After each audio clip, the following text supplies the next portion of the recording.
Hi hello ನಮಸ್ಕಾರ. ವಿಶೇಷ ಕಾರ್ಯಕ್ರಮಕ್ಕೆ ಸ್ವಾಗತ. ನಾನು ಅರವಿಂದ್ ಸೇತುರಾವ್. ಟಿಪ್ಪು ಸುಲ್ತಾನ ಅತ್ಯಾಚಾರಿ, ಅನಾಚಾರಿ, ದುರಾಚಾರಿನ? ಟಿಪ್ಪು ದೇಶದ್ರೋಹಿ, ಮತಾಂಧ, ನರಹಂತಕನ? ಬಿಚ್ಚಿಟ್ಟ ಇತಿಹಾಸ ಗರ್ಭದಲ್ಲಿ ಅಡಗಿರುವ ಟಿಪ್ಪು ಕರಾಳ ರಹಸ್ಯ.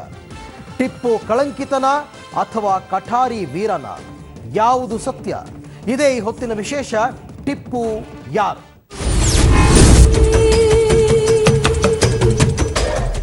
ಮೈಸೂರಿನ ಹುಲಿ ಬಿರುದಾಂಕಿತ ಟಿಪ್ಪು ಸುಲ್ತಾನ ಈಗ ವಿವಾದದ ಕೇಂದ್ರಬಿಂದು. ಸ್ವಾತಂತ್ರ್ಯ ಹೋರಾಟಗಾರ, ಅಪ್ರತಿಮ ದೇಶಪ್ರೇಮಿ ಅಂತೆಲ್ಲ ಬಿಂಬಿಸಲ್ಪಟ್ಟ ಟಿಪ್ಪುಗೀಗ ಮತಾಂಧ, ದುರಾಚಾರಿಯ ಪಟ್ಟ. ಯಾರ ಶೌರ್ಯ, ಸಾಹಸದ ಗುಣಗಳನ್ನು ಯುವ ಪೀಳಿಗೆಗೆ ಆದರ್ಶ ಅಂತ ಭಾವಿಸಲಾಗಿತ್ತೋ, ಇವತ್ತು ಅದೇ ವ್ಯಕ್ತಿಯನ್ನ ವಿಲನ್ ಅಂತೆ ಬಿಂಬಿಸಲಾಗ್ತಾ ಇದೆ. ಹಾಗಾದ್ರೆ ಟಿಪ್ಪು ನಿಜವಾಗಿಯೂ ಹಿಂದೂ ಧರ್ಮ ವಿರೋಧಿಯಾಗಿದ್ದ? ಅವನ ಕ್ರೌರ್ಯ ಚರಿತ್ರೆಯಲ್ಲಿ ದಾಖಲಾಗಿದೆಯಾ? ಇತಿಹಾಸದ ಪುಟಗಳಲ್ಲಿ ಟಿಪ್ಪು ಬಗ್ಗೆ ಇರುವ ದಾಖಲೆಗಳಲ್ಲೇ ವೈರುಧ್ಯ ಇದೆಯಾ? ಈ ಎಲ್ಲ ಪ್ರಶ್ನೆಗಳಿಗೆ ಉತ್ತರವನ್ನು ನೀಡಲಿದೆ ಇವತ್ತಿನ ವಿಶೇಷ ಸಂಚಿಕೆ.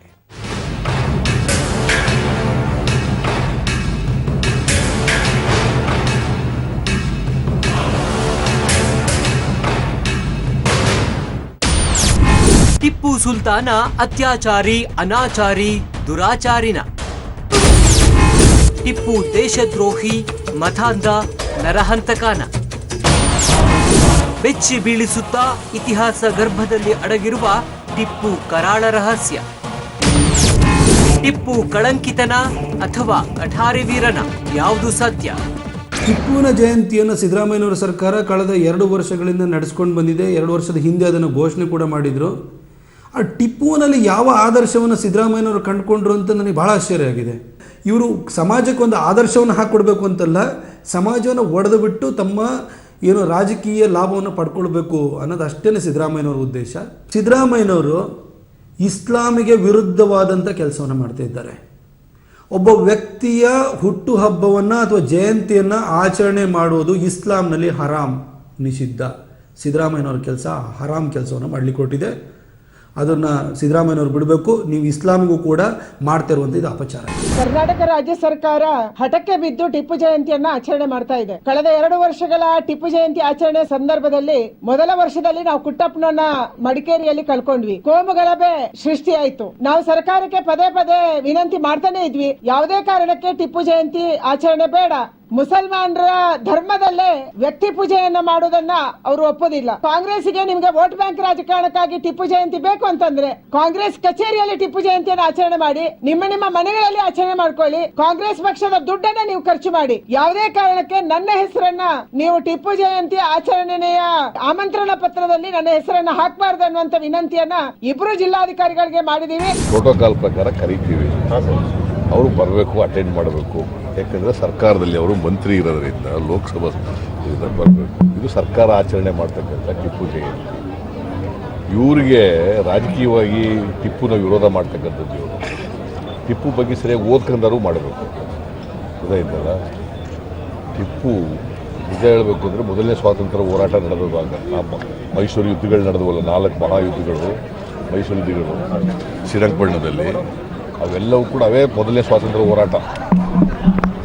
ಟಿಪ್ಪು ಬಗ್ಗೆ ಸುಮ್ಮನೆ ಆರೋಪ ಮಾಡ್ತಾ ಇದ್ದಾರೆ. ಇಲಿಯಂತೆ 100 ವರ್ಷ ಬದುಕುವ ಬದಲು ಹುಲಿಯಾಗಿ 3 ವರ್ಷ ಬದುಕು. ಈ ಮಾತು ಕಿವಿಗೆ ಬಿದ್ದ ಕ್ಷಣ ಥಟ್ಟಂತ ನೆನಪಾಗೋ ಏಕೈಕ ಹೆಸರು ಟಿಪ್ಪು ಸುಲ್ತಾನ್. ಅವನು ಅಪ್ರತಿಮ ಪರಾಕ್ರಮಿ, ಮೈಸೂರು ಹುಲಿ ಬಿರುದಾಂಕಿತ ಮುಸ್ಲಿಂ ದೊರೆ. ತನ್ನ ಶೌರ್ಯ ಪರಾಕ್ರಮದ ಮೂಲಕ ಬ್ರಿಟಿಷರಿಗೆ ಸೆಡ್ಡು ಹೊಡೆದ ಟಿಪ್ಪುವಿನ ಶೌರ್ಯ ಸಾಹಸದ ಕಥೆಯನ್ನ ಶಿಕ್ಷಣದ ಒಂದಿಲ್ಲೊಂದು ಹಂತದಲ್ಲಿ ಎಲ್ಲರೂ ಓದಿದವ್ರೆ. ಅವನ ಪರಾಕ್ರಮವನ್ನ ಹಾಡಿ ಹೊಗಳಿದವ್ರೆ. ಆದ್ರೀಗ ಅದೇ ಟಿಪ್ಪು ಸುಲ್ತಾನನ ಜಯಂತಿ ಆಚರಣೆ ರಾಜ್ಯದಲ್ಲಿ ಆಡಳಿತ ಮತ್ತು ಪ್ರತಿಪಕ್ಷಗಳ ನಡುವಿನ ವಾಗ್ಯುದ್ಧಕ್ಕೆ ವೇದಿಕೆ ಕಲ್ಪಿಸಿದೆ. ಟಿಪ್ಪು ಒಬ್ಬ ಸ್ವಾತಂತ್ರ್ಯ ಹೋರಾಟಗಾರ. ಜಯಂತಿಯ ಆಚರಣೆಯ ಮೂಲಕ ಸ್ವಾತಂತ್ರ್ಯ ಹೋರಾಟಗಾರನಿಗೆ ಗೌರವ ಸಲ್ಲಿಸೋಕೆ ಸರ್ಕಾರ ಮುಂದಾದ್ರೆ, ಅವನೊಬ್ಬ ಕ್ರೂರ ಮತಾಂಧ ದೊರೆ. ಜಯಂತಿ ಆಚರಣೆಗೆ ಅರ್ಹನಾದ ಗೌರವಾನ್ವಿತ ವ್ಯಕ್ತಿ ಅವನಲ್ಲ ಅನ್ನೋದು ಬಿಜೆಪಿಯ ವಾದ. ಹಾಗಾದ್ರೆ ಈ ವಾದ ಪ್ರತಿವಾದಗಳಲ್ಲಿ ಸತ್ಯ ಯಾವುದು? ಟಿಪ್ಪುವಿನ ಬಗ್ಗೆ ದಾಖಲಾದ ಇತಿಹಾಸವೇ ಗೊಂದಲಮಯವಾಗಿದ್ಯಾ? ಮೈಸೂರು ಹುಲಿಯ ನೈಜ ವ್ಯಕ್ತಿತ್ವ ಯಾವುದು? ಟಿಪ್ಪು ಆದರ್ಶಪ್ರಾಯನ ಅಥವಾ ಕಳಂಕಿತನ? ಅದು ಸದ್ಯ ಉದ್ಭವವಾಗಿರೋ ಪ್ರಶ್ನೆ.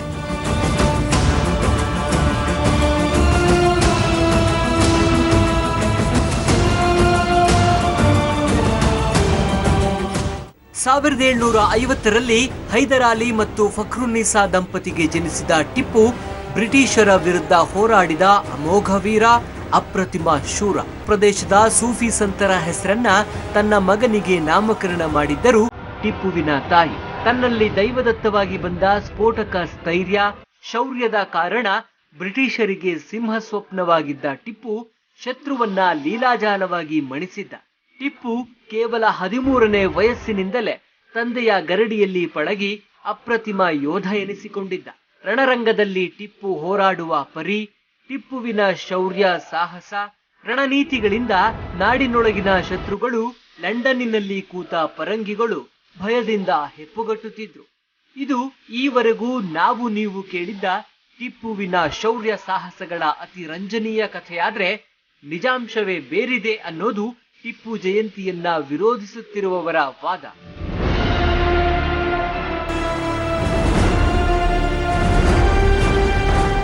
ಟಿಪ್ಪು ಸುಲ್ತಾನನ ಕಥೆಯನ್ನ ಪ್ರಾಥಮಿಕ ಶಾಲೆಯ ಚರಿತ್ರೆ ಪುಸ್ತಕದಲ್ಲಿ ನಾವೆಲ್ಲರೂ ಓದಿದವರೇ. ಟಿಪ್ಪು ಒಬ್ಬ ಮಹಾನ್ ಹೋರಾಟಗಾರನಾಗಿದ್ದ. ಅವನಿಗೆ ಮೈಸೂರಿನ ಹುಲಿ ಎಂಬ ಬಿರುದಿತ್ತು. ಅವನ ಕಾಲದಲ್ಲಿ ನಮ್ಮ ರಾಜ್ಯ ಸರ್ವಧರ್ಮಗಳ ಶಾಂತಿ ಸಾಮರಸ್ಯಗಳ ಬೀಡಾಗಿತ್ತು. ಆತ ಹುಲಿಯ ಜೊತೆ ಕಾದಾಡಿದ್ದ.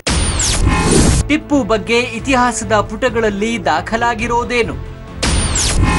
ಮೈಸೂರಿನ ಹುಲಿಗೆ ಮತಾಂಧನ ಪಟ್ಟ ಕಟ್ತಿರೋದೇಕೆ?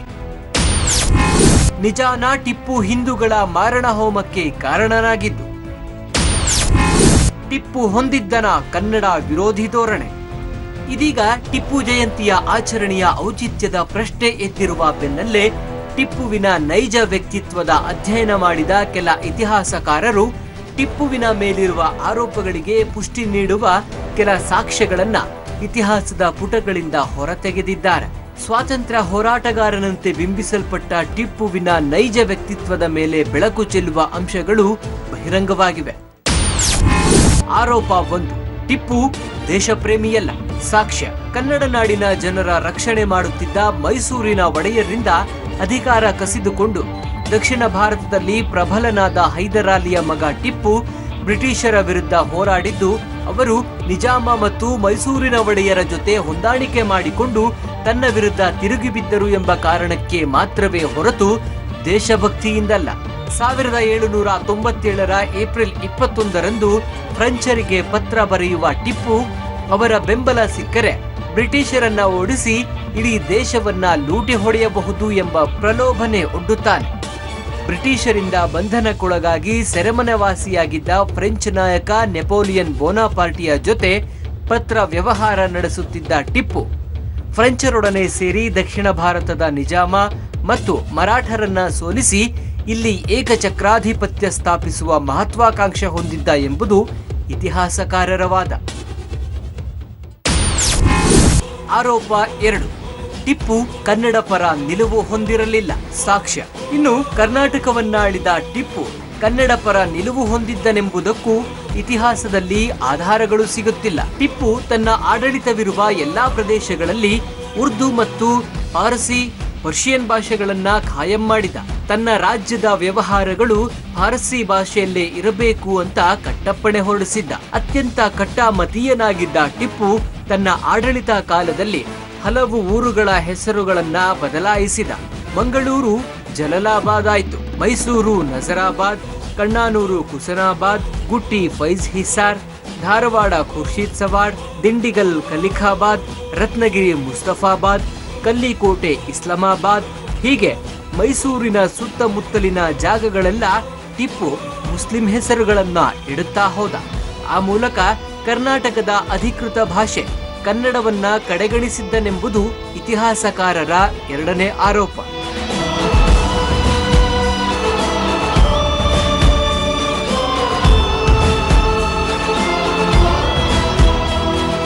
ಇವತ್ತು ಟಿಪ್ಪುವಿನ ಮೇಲೆ ಮಾಡಲಾಗ್ತಾ ಇರುವ ಆರೋಪಗಳೆಲ್ಲಕ್ಕೂ ಸಹ ಇತಿಹಾಸಕಾರರು ಸೂಕ್ತ ಪುರಾವೆಗಳನ್ನು ಮುಂದಿಡ್ತಾರೆ.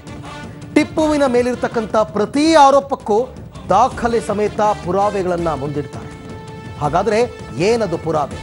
ಇತಿಹಾಸದ ಆ ದಾಖಲೆಗಳಲ್ಲಿ ಇರೋದೇನು ಅಂತೀರಾ? ಇಲ್ಲಿದೆ ಇತಿಹಾಸಕಾರರ ವಾದಕ್ಕೆ ಪುರಾವೆ. ಟಿಪ್ಪುವಿನಿಂದಾಗಿತ್ತ ಹಿಂದೂಗಳ ನರಮೇಧ. ಟಿಪ್ಪುವಿನ ಇತಿಹಾಸವನ್ನು ಕೆದಕಿದರೆ ಆತನ ಘೋರ ಕೃತ್ಯಗಳ ವಿವರಗಳು ಸಿಗುವ ಇನ್ನೊಂದು ಮೂಲ ಅಂದರೆ ಅದು ಮಲಬಾರ್ ಮ್ಯಾನ್ಯುಯಲ್ ಎಂಬ ಗ್ರಂಥ. ಇದನ್ನ ಬರೆದ ವಿಲಿಯಂ ಲೋಗನ್ ಬ್ರಿಟಿಷ್ ಭಾರತದಲ್ಲಿ ಕಾರ್ಯನಿರ್ವಹಿಸುತ್ತಿದ್ದ ಒಬ್ಬ ಸ್ಕಾಟಿಷ್ ಅಧಿಕಾರಿ. ಈತ ಕೇರಳ ಮತ್ತು ತಮಿಳುನಾಡುಗಳಲ್ಲಿ ಸುಮಾರು 20 ವರ್ಷ ಮ್ಯಾಜಿಸ್ಟ್ರೇಟ್ ಮತ್ತು ನ್ಯಾಯಾಧೀಶನಾಗಿ ಕೆಲಸ ಮಾಡಿದ್ದ. ಅವನು ತನ್ನ ಪುಸ್ತಕದಲ್ಲಿ ಆತ ಟಿಪ್ಪು ಮಲಬಾರಿನಲ್ಲಿ ಮಾಡಿದ ಮತಾಂತರ ಅತ್ಯಾಚಾರಗಳ ಬಗೆಗಿನ ಇಂಚಿಂಚು ಮಾಹಿತಿಯನ್ನು ನಮೂದಿಸಿದ್ದಾನೆ. ಮಲಬಾರ್ ಮ್ಯಾನ್ಯುಯಲ್ ಕಲ್ಲಿಕೋಟೆಯಿಂದ 20ನೇ ಪತ್ರ ಬಂತು. ಈ ಪತ್ರಗಳು ನಿರಂತರವಾಗಿ ಕೇರಳದ ಸೈನಿಕರಿಂದ ಟಿಪ್ಪುವಿಗೆ ರವಾನೆಯಾಗ್ತಾ ಇದ್ವು. 100 ಜನರನ್ನ ಹಿಡಿಯುವುದು, ಅವರನ್ನ ಸಾಮೂಹಿಕವಾಗಿ ಮುಂಜಿ ಮಾಡಿಸಿ ಮಾಂಸ ತಿನ್ನಿಸುವುದು ಅವ್ಯಾಹತವಾಗಿ ನಡೆಯುತ್ತಿತ್ತು. ತಾವು ಎಷ್ಟೆಷ್ಟು ಜನರನ್ನ ಹೀಗೆ ಮುಸಲ್ಮಾನರಾಗಿ ಮಾಡಿದೆವು ಎನ್ನುವ ವಿವರಗಳನ್ನ ಕಾಲಕಾಲಕ್ಕೆ ಸೈನಿಕರು ಟಿಪ್ಪುವಿಗೆ ತಲುಪಿಸಬೇಕಾಗಿತ್ತು. ಇನ್ನು ಪಾಕಿಸ್ತಾನದ ಶಿಕ್ಷಣ ಸಂಸ್ಥೆಯೊಂದು ಟಿಪ್ಪು ಸುಲ್ತಾನನ ಜೀವನ ಕುರಿತಾದ ಪುಸ್ತಕವೊಂದನ್ನು ಪ್ರಕಟಿಸಿತ್ತು. ಲಾಹೋರಿನ ಪಾಕಿಸ್ತಾನ್ ಅಡ್ಮಿನಿಸ್ಟ್ರೇಟಿವ್ ಸ್ಟಾಫ್ ಕಾಲೇಜು 1964ರಲ್ಲಿ ಪ್ರಕಟಿಸಿದ ಲೈಫ್ ಆಫ್ ಟಿಪ್ಪು ಸುಲ್ತಾನ್ ಎಂಬ ಕೃತಿಯಲ್ಲಿ ಈ ಸಾಲುಗಳನ್ನು ಬರೆಯಲಾಗಿದೆ. Life of Tipu Sultan. ಟಿಪ್ಪು ಮಲಬಾರ್ ಪ್ರಾಂತ್ಯದಲ್ಲಿ 1 ಲಕ್ಷಕ್ಕೂ ಹೆಚ್ಚಿನ ಹಿಂದೂಗಳನ್ನ 70,000 ಕ್ರಿಶ್ಚಿಯನ್ನರನ್ನು ಬಲಾತ್ಕಾರವಾಗಿ ಮತಾಂತರ ಮಾಡಿದ. ಅವರಿಗೆ ಮುಂಜಿ ಮಾಡಿ ದನದ ಮಾಂಸ ತಿನ್ನಿಸಿ ಧರ್ಮ ಭ್ರಷ್ಟಗೊಳಿಸಲಾಯಿತು. ಈ ಎಲ್ಲ ಕೆಲಸಗಳು ಅತ್ಯಂತ ಹೀನಾಯ ಮತ್ತು ಅನೈತಿಕವಾಗಿದ್ದರೂ ಅವು ಟಿಪ್ಪುವಿನ ಉದ್ದೇಶ ನೆರವೇರಿಸಿದವು ಎಂದು ಹೇಳಬಹುದು.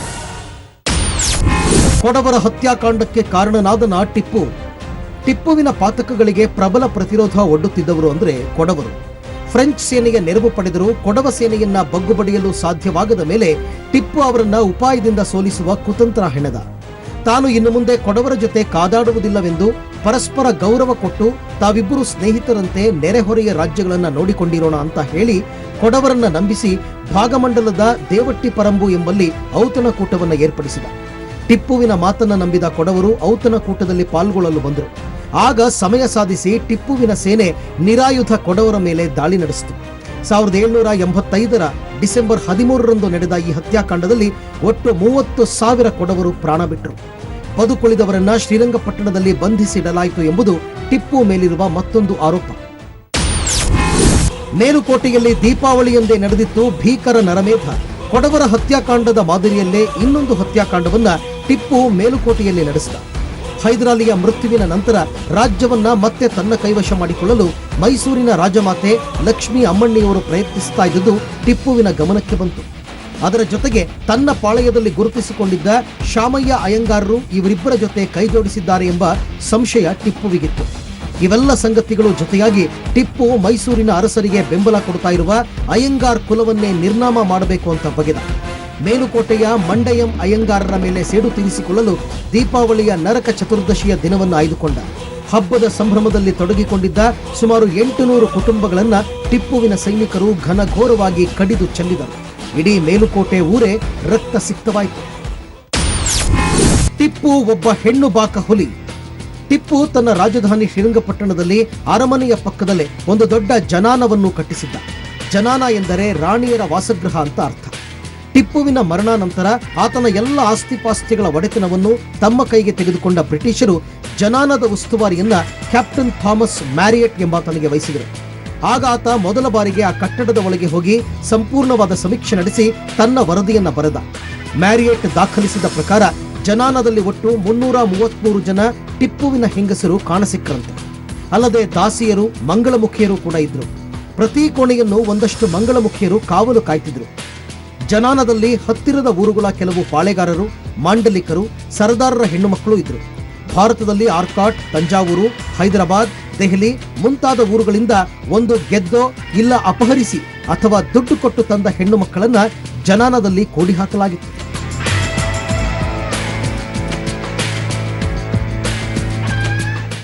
ಟಿಪ್ಪುವಿನ ದುರಾಚಾರ, ಮತಾಂತರ ಪ್ರೇಮ, ಪಿತೂರಿ, ಸಂಚು, ಖೂನಿ ಈ ಎಲ್ಲಾ ವಿಚಾರಗಳ ಬಗ್ಗೆ ನಡೀತಾ ಇರುವ ವಾದ ಸರಣಿ ಬಗ್ಗೆ ತಿಳಿದುಕೊಂಡಿದ್ದಾರೆ. ಹಾಗಾದ್ರೆ ಮೈಸೂರು ಹುಲಿ ಎಂದೇ ಕರೆಯಲ್ಪಡುವ ಟಿಪ್ಪು ಸುಲ್ತಾನ ನಿಜಕ್ಕೂ ದುರ್ಮಾರ್ಗಿಯೇ ಅಥವಾ ಸನ್ಮಾರ್ಗಿಯೇ? ಯಾಕಂದ್ರೆ ಟಿಪ್ಪು ಸಾಕಷ್ಟು ಧಾರ್ಮಿಕ ಹಾಗೂ ಸಮಾಜಮುಖಿ ಕೈಂಕರ್ಯಗಳನ್ನು ಮಾಡಿದ್ದಾನೆ ಅನ್ನುತ್ತೆ ಇತಿಹಾಸ.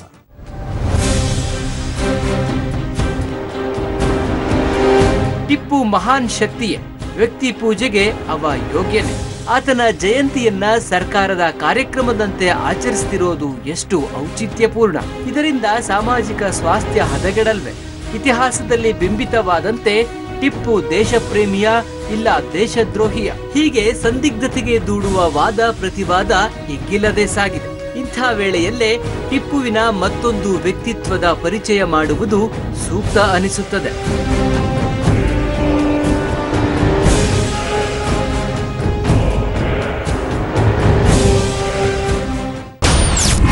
ಟಿಪ್ಪು ಸುಲ್ತಾನನಲ್ಲೂ ಒಳ್ಳೆ ಗುಣಗಳಿದ್ದವು.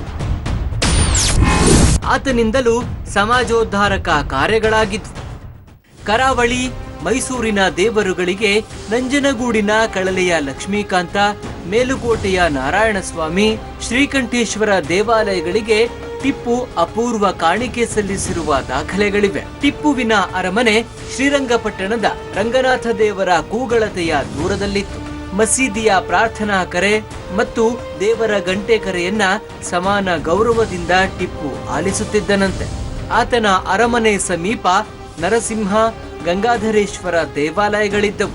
ಆದರೆ ಟಿಪ್ಪು ಅವ್ಯಾವಕ್ಕೂ ಯಾವುದೇ ತೊಂದರೆ ಮಾಡಿರಲಿಲ್ಲ.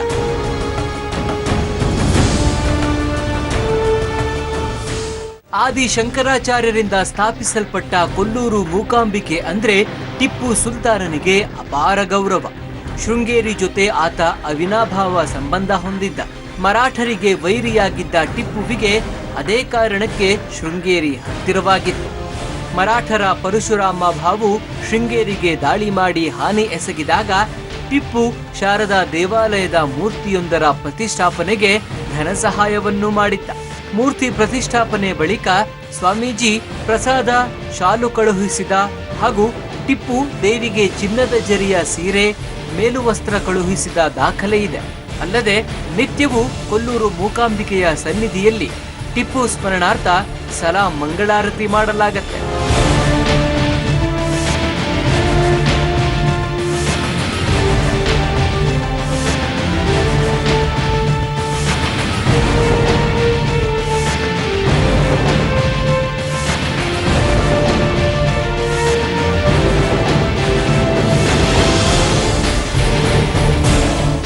ಸಾವಿರದ 1765ರಿಂದ 1795ರ ನಡುವೆ ಟಿಪ್ಪು ಸುಲ್ತಾನ್ ಕೊಲ್ಲೂರು ಮೂಕಾಂಬಿಕಾ ಕ್ಷೇತ್ರಕ್ಕೆ ಭೇಟಿ ನೀಡಿ ಪೂಜೆಯನ್ನು ಸಲ್ಲಿಸಿದ್ದ ಎನ್ನಲಾಗಿದೆ. ದೇವಿಯ ಮಹಿಮೆಯನ್ನ ಕೊಂಡಾಡಿದ್ದನಂತೆ. ಟಿಪ್ಪು ಸುಲ್ತಾನ್ ಭೇಟಿ ಬಳಿಕ ಇಂದಿನವರೆಗೂ ಪ್ರತಿದಿನ ರಾತ್ರಿ 8ರಿಂದ 8:15ರ ನಡುವೆ ಪರಿವಾರ ದೇವತೆಗಳ ಪೂಜೆ ಬಳಿಕ ಮಾಡುವ ಮಂಗಳಾರತಿ ಪೂಜೆಗೆ ಸಲಾಂ ಮಂಗಳಾರತಿ ಅಂತ ಕರೀತಾರೆ. ಈ ಪರಂಪರೆ ಕ್ಷೇತ್ರದ ಇತಿಹಾಸದಲ್ಲೂ ದಾಖಲಾಗಿದೆ.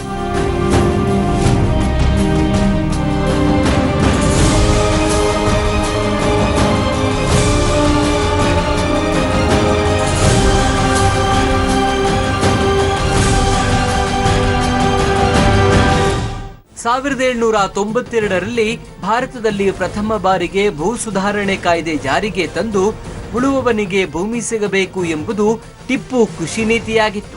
ಇದರಿಂದ ಊಳಿಗಮಾನ್ಯ ಶಕ್ತಿಗಳ ಭೂ ಒಡೆತನ ಮುರಿದು ಬಿತ್ತು. ಮೈಸೂರು ಸಂಸ್ಥಾನದಲ್ಲಿ 39,000 ಕೆರೆಗಳು, 14,000 ಬಾವಿಗಳಿದ್ದವು. ನದಿಗಳಿಗೆ ಟಿಪ್ಪು ಸುಲ್ತಾನ್ 24 ಒಡ್ಡುಗಳನ್ನ ಕಟ್ಟಿ ಕಾಲುವೆ ಮೂಲಕ ನೀರು ಹರಿಸಿ ಕೃಷಿಗೆ ಸಹಾಯ ಮಾಡಿದ್ದ. ಕೆರೆಕಟ್ಟೆಗಳಲ್ಲಿ ನೀರು ಬಿಡುವುದಕ್ಕೆ ದಲಿತರನ್ನ ನೇಮಿಸಿದ್ದ ಅಂತ ಇತಿಹಾಸಕಾರರು ಹೇಳುತ್ತಾರೆ. ಟಿಪ್ಪು ಸತ್ಯ ಮಿಥ್ಯ. ಟಿಪ್ಪುವಾಗಲಿ ಹೈದರಾಲಿಯಾಗಲಿ ಮತಾಂಧರು ಆಗಿರಲಿಲ್ಲ. ಹಿಂದೂ ಅಥವಾ ಕ್ರೈಸ್ತ ಧರ್ಮ ವಿರೋಧಿಗಳೂ ಆಗಿರಲಿಲ್ಲ. ಅವರು ಪರಧರ್ಮ ಸಹಿಷ್ಣುಗಳು ಮಾತ್ರವಲ್ಲ, ಪರಮ ಸಮಾಜ ಸುಧಾರಕರೂ ಆಗಿದ್ದರು. ಅವರ ಜೀವನ ಧ್ಯೇಯ ಬ್ರಿಟಿಷ್ ವಸಾಹತುಶಾಹಿಗಳನ್ನ ಭಾರತದಿಂದ ಹೊಡೆದೋಡಿಸಿ ಕರ್ನಾಟಕದ ಐತಿಹಾಸಿಕ ಮುನ್ನಡೆಗೆ ತ್ವರಿತಗತಿ ಒದಗಿಸುವುದೇ ಆಗಿತ್ತು. ಹೀಗಾಗಿ ಆ ದಾರಿಯಲ್ಲಿ ಅಡ್ಡ ಬಂದ ಪಾಳೆಗಾರರು, ಮಠಮಾನ್ಯಗಳು, ಜಾತಿ ಪದ್ಧತಿಗಳು, ಬ್ರಾಹ್ಮಣಶಾಹಿಗಳು, ದಲ್ಲಾಳಿ ವ್ಯಾಪಾರಿಗಳು ಎಲ್ಲರನ್ನೂ ಅವರು ಹತ್ತಿಕ್ಕಿದರು. ಈ ಎಲ್ಲ ಕ್ರಮಗಳು ಅಂದಿನ ಸಾಮಾಜಿಕ ಮುನ್ನಡೆಗೆ ಇನ್ನಷ್ಟು ಶಕ್ತಿ ನೀಡಿದವು ಎಂಬುದನ್ನ ಮರೆಯುವಂತಿಲ್ಲ. ಇಷ್ಟಾದರೂ ಪರಮ ದೇಶಪ್ರೇಮಿ ಟಿಪ್ಪುವನ್ನ ಹಿಂದೂ ಫ್ಯಾಸಿಸ್ಟ್ ವಾದಿಗಳು ಮತಾಂಧನೆಂದು ಏಕೆ ಪ್ರಚಾರ ಮಾಡುತ್ತಿದ್ದಾರೆ ಎಂಬುದು ಅರಿಯುವ ಅಗತ್ಯವಿದೆ. ಈ ರೀತಿ ಆಧಾರ ಸಹಿತ ವರ್ಣನೆ ಮಾಡುತ್ತಾ ಟಿಪ್ಪು ಪರ ನಿಲ್ಲೋ ಬೌದ್ಧಿಕ ಸಮರ್ಥರು ಸಮಾಜದಲ್ಲಿ ಸಾಕಷ್ಟಿದ್ದಾರೆ. ಒಟ್ಟಾರೆ ಪರ ವಿರೋಧದ ಹೊರತಾಗಿ ವಾಸ್ತವ ಸಂಗತಿಗಳನ್ನ ಅರಿಯುವ ಪ್ರಯತ್ನ ತುರ್ತಾಗಿ ನಡೆಯಬೇಕಿದೆ.